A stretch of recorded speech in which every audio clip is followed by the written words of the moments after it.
പാലം കടക്കുവോളം നാരായണ, പാലം കടന്നാൽ കൂരായണ എന്ന നിലപാടാണ് ഇപ്പോൾ വി.ഡി. സതീശൻ സ്വീകരിക്കുന്നത്. അധികാരം ലഭിക്കുന്നത് വരെ സതീശൻ പറഞ്ഞിരുന്ന ചില കാര്യങ്ങൾ ഒന്ന് ഓർത്തെടുത്താൽ LDF സർക്കാരിന്റെ ഖജനാവിൽ പൂച്ച പെറ്റുകിടക്കുകയാണ്. പരിധിയിലധികം കടം വാങ്ങിക്കുന്ന സർക്കാരാണ് LDFന്റെ സർക്കാർ.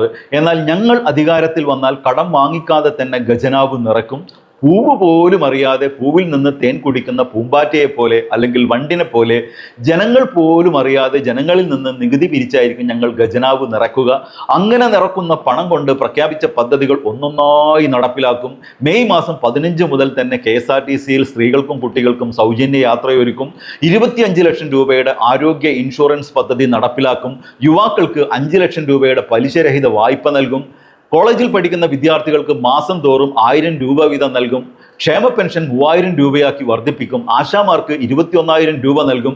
അങ്ങനെ നീണ്ടു പട്ടിക. എന്നാൽ അധികാരം കിട്ടി മുഖ്യമന്ത്രിയായപ്പോൾ പൂവില്ല, പൂമ്പാറ്റിയില്ല. കരച്ചിലോട് കരച്ചിൽ. പൂച്ച പെറ്റ് കിടക്കുന്ന ഖജനാവാണ് എന്നും പറഞ്ഞ കരച്ചിൽ. ആറാട്ടുമുണ്ടന്റെ വക മുൻകൂർ ജാമ്യം എടുക്കൽ വേറെ, മുണ്ട് മുറുക്കിയെടുക്കണം, കയ്പുനീര് കുടിക്കണം എന്നൊക്കെയാണ് മൂപ്പർ പറയുന്നത്. എന്നാൽ മുൻ ധനമന്ത്രി KN ബാലഗോപാലൻ അതിന് പറഞ്ഞ മറുപടിയിൽ 6000 കോടി രൂപയോളം ഖജനാവിൽ ബാക്കിയുണ്ട് എന്നാണ്. അത് ശരിവെക്കുന്ന ഒരു വിവരാവകാശ രേഖയാണ് ഇപ്പോൾ പുറത്തു വന്നിരിക്കുന്നത്. ട്രഷറിയിലുള്ള ക്യാഷ് ബാലൻസ് മാത്രം 5429 കോടി രൂപയുണ്ടെന്നാണ് ആ വിവരാവകാശ രേഖയിലൂടെ പുറത്തു വന്നിരിക്കുന്നത്. സതീശൻ പറഞ്ഞ ആ പൂച്ച ആൾ കൊള്ളാമെന്നാണ് ഇപ്പോൾ സോഷ്യൽ മീഡിയയിൽ വരുന്ന ട്രോള്. 5429 കോടി രൂപ പ്രസവിച്ച സതീശന്റെ പൂച്ച കൊള്ളാം. ഏതായാലും ഇതുമായി ബന്ധപ്പെട്ട് ഇന്ന് പുറത്തു വന്ന വാർത്ത ഇങ്ങനെയാണ്. Reporter big breaking. UDF സർക്കാർ അധികാരത്തിലേറുമ്പോൾ ക്യാഷ് ബാലൻസായി ട്രഷറിയിലുള്ളത് 5429 കോടി രൂപ. ട്രഷറിയിലുള്ള പണത്തിന്റെ കണക്ക് തെളിയിക്കുന്ന വിവരാവകാശ രേഖയുടെ പകർപ്പ് റിപ്പോർട്ടിന്. ഈ മാസം 1-ാം തീയതി വരെയുള്ള കണക്കാണിത്. സർക്കാർ ധവളപത്രം പുറത്തിറക്കാനിരിക്കെയാണ് കണക്ക് പുറത്തുവരുന്നത്. ഹരിമോഹൻ, ഇത് തന്നെയാണ് ധനമന്ത്രി പറഞ്ഞത്. ആദ്യം 4000 എന്ന് പറഞ്ഞു, പിന്നീട് 6000 കോടി എന്ന് പറഞ്ഞു. കൃത്യമായ കണക്ക് ഇപ്പോൾ പുറത്തു വരുന്നുണ്ട്.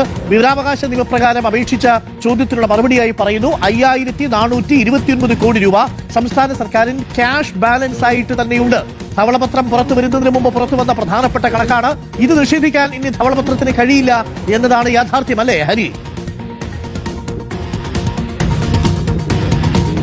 അരുൺ, തീർച്ചയായിട്ടും ആദ്യം തന്നെ KN ബാലഗോപാൽ, അതായത് മുൻ ധനമന്ത്രി KN ബാലഗോപാൽ നേരത്തെ ഈ വിമർശനങ്ങൾക്ക് തന്നെ ഒരു മറുപടി പറഞ്ഞിരുന്നു. മറുപടി പ്രകാരം 6300 രൂപയാണ് ലിക്വിഡ് മണിയായി ഖജനാവിൽ ഉള്ളത് എന്നുള്ളതാണ് അദ്ദേഹം ചൂണ്ടിക്കാണിച്ചിരുന്നത്.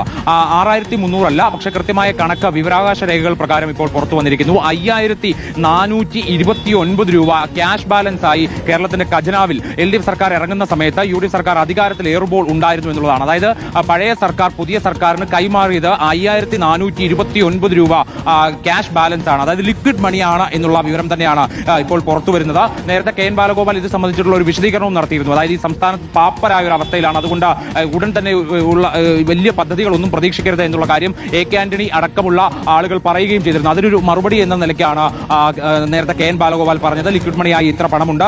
അതുകൂടാതെ തന്നെ ഈ സാമ്പത്തിക വർഷം ധനകാര്യ കമ്മീഷന്റെ വിഹിതത്തിൽ 10,000 കോടിയുടെ വർധനവുണ്ടാകും. അങ്ങനെ മൊത്തത്തിൽ ഒരു 30,000 കോടി രൂപയുടെ അധിക റിസോഴ്സസ് ഖജനാവിൽ എത്തും എന്നുള്ളതായിരുന്നു നേരത്തെ മുൻ ധനമന്ത്രി LDF സർക്കാരിന്റെ കാലത്ത് ധനമന്ത്രിയായിരുന്ന KN ബാലഗോപാൽ പറഞ്ഞത്. അപ്പോൾ സംസ്ഥാനം പാപ്പരാണ് എന്നുള്ള വാദം പൂർണ്ണമായി തള്ളിക്കൊണ്ടായിരുന്നു KN ബാലഗോപാൽ അന്ന് ഈ കണക്കുകളൊക്കെ തന്നെ വിശദീകരിച്ചത്. ആ കണക്കുകൾ ഇപ്പോൾ ഏറെക്കുറെ അതിൽ ഔദ്യോഗികമായി അല്ലെങ്കിൽ ധനവകുപ്പിൽ നിന്നുള്ള വിവരാവകാശ മറുപടി എന്നുള്ള നിലയ്ക്ക് തന്നെ ഇപ്പോൾ നമുക്ക് ഔദ്യോഗികമായി സ്ഥിരീകരിച്ച് പറയാൻ കഴിയും. അതിന്റെ രേഖകളാണ് ഇപ്പോൾ നമ്മൾ പുറത്തുവിടുന്നത്. അത് പ്രകാരം 5429 രൂപ ലിക്വിഡ് മണിയായി തന്നെ കേരളത്തിന്റെ ഖജനാവിലുണ്ട്. അതായത് സംസ്ഥാനം പാപ്പരായ അവസ്ഥയിലല്ല എന്നുള്ളത് കൂടിയാണ്. മാത്രമല്ല ഇത് ഈ രേഖകൾ പുറത്തു വരുന്ന ഒരു സാഹചര്യം കൂടി, അതായത് ധവളപത്രം പുറത്തിറക്കാനിരിക്കുകയാണ് UDF സർക്കാർ. അതായത് സംസ്ഥാനത്തിന്റെ സാമ്പത്തിക സ്ഥിതി എന്താണ് എന്ന് കാണിക്കുന്നതിന് വേണ്ടിയുള്ള ധവളപത്രം അത് പുറത്തിറക്കുന്നത് ഈ ബജറ്റിന് മുന്നോടിയാണ്. അതിനുള്ള തിരക്കിട്ട നീക്കങ്ങളിൽ കൂടിയാണ് UDF സർക്കാർ എന്നുള്ളത് കൂടിയാണ് ഏറ്റവും പ്രധാനപ്പെട്ട കാര്യം. അപ്പോൾ അങ്ങനെ സംസ്ഥാനത്തിന്റെ ധനസ്ഥിതി സംബന്ധിച്ച ധവളപത്രം പുറത്തിറക്കാനിരിക്കെ കൂടിയാണ് ഖജനാവിൽ എത്ര പണമുണ്ട് എന്നുള്ളതിന്റെ ഔദ്യോഗിക രേഖകൾ അടക്കം ഇപ്പോൾ പുറത്തു വരുന്ന ഒരു സാഹചര്യമുള്ളത്. അപ്പോൾ എന്തായാലും നേരത്തെ AK ആന്റണി അടക്കം ഉയർത്തിയിട്ടുള്ള വാദഗതികളെ പൂർണ്ണമായിട്ടും തള്ളിക്കളയുന്നതാണ് ഈ ലിക്വിഡ് മണിയായി ഇത്ര രൂപ ഖജനാവിലുണ്ട് എന്നുള്ള കണക്കുകൾ. എന്തായാലും നേരത്തെ KN ബാലഗോപാൽ പറഞ്ഞ കണക്കുകളോട് ഏറെക്കുറെ ഒത്തുനിൽക്കുന്ന കണക്ക് തന്നെയാണ് ഇതെന്ന് പറയേണ്ടി വരും. അരുൺ, 5429 കോടി രൂപ കേരളത്തിന്റെ ട്രഷറിയിലുണ്ട് എന്നുള്ളതാണ്, ക്യാഷ് ബാലൻസ് ആയിട്ടുണ്ട് എന്നുള്ളതാണ് ഇപ്പോൾ ലഭിച്ചിരിക്കുന്ന വിവരാവകാശ രേഖയിൽ പറയുന്നത്.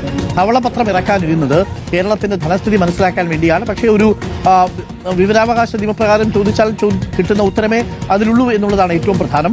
ഈ 5423 കോടി രൂപ എന്നുള്ളത് മറച്ചുവെക്കാൻ ഇനി ധവളപത്രത്തിനും കഴിയില്ല. 5429 കോടി രൂപയാണ് ഈ മാസം തുടങ്ങുമ്പോൾ സംസ്ഥാനത്തെ ട്രഷറിയിൽ ഉണ്ടായിരുന്നത് എന്നാണ് ഇപ്പോൾ നമുക്ക് ലഭിക്കുന്ന വിവരം. അപ്പോൾ ക്യാഷ് ബാലൻസ് ആയ ട്രഷറിയിലുള്ള തുകയുടെ കണക്കാണ് ഇപ്പോൾ പ്രേക്ഷകർ പറയുന്നത്. വിവരാവകാശ രേഖയുടെ പകർപ്പാണ് ഇപ്പോൾ റിപ്പോർട്ടർ പുറത്തുവിടുന്നത്. ഈ മാസം 1-ാം തീയതി വരെയുള്ള കണക്കാണിത്. സർക്കാർ ധവളപത്രം പുറത്തിറക്കാനിരിക്കെയാണ് ഈ കണക്ക് വരുന്നത്. ഇനി ഇതിനെ തള്ളിക്കൊണ്ട് ധവളപത്രം മറ്റൊരു കണക്കുമായിട്ട് വരാനും കഴിയില്ല എന്നുള്ളതാണ് കാര്യം. ഇത് ആധികാരികമായ വിവരാവകാശ രേഖയാണ് താനും. 5429 കോടി രൂപ. ഇനി അറിയേണ്ടത് സംസ്ഥാനത്തിന്റെ ധനവകുപ്പിന്റെ കൂടി ചുമതലയുള്ള മുഖ്യമന്ത്രി സതീശൻ എന്തിനാണ് ആ സ്ഥാനത്തിരുന്നിട്ടും മുൻ ധനമന്ത്രിയുടെ വാക്കുകളെ തള്ളിപ്പറഞ്ഞ് പഴയ പല്ലവി ആവർത്തിച്ചുകൊണ്ടേയിരുന്നത്. അധികാരത്തിൽ വന്നാൽ ഖജനാവ് നിറക്കാനുള്ള മാജിക് ഉണ്ടെന്ന് പറഞ്ഞ സതീശൻ എന്താണ് ഇപ്പോൾ അക്കാര്യത്തെക്കുറിച്ച് മിണ്ടാതിരിക്കുന്നത്? നൽകിയ വാഗ്ദാനങ്ങൾ പലതും അധികാരം പിടിച്ചെടുക്കാനുള്ള അടവുകൾ മാത്രമായിരുന്നോ എന്ന് സ്വാഭാവികമായിട്ടും സംശയിക്കേണ്ടിയിരിക്കുന്നു. അധികാരത്തിലെത്തിയ ശേഷവും സതീശൻ ആവർത്തിക്കുന്ന ഈ പൂച്ചപെറ്റ ഖജനാവ് എന്ന നുണ. മറ്റൊരു വീഡിയോ ആയിട്ട് വരുന്നവരെല്ലാവർക്കും ഗുഡ് ബൈ.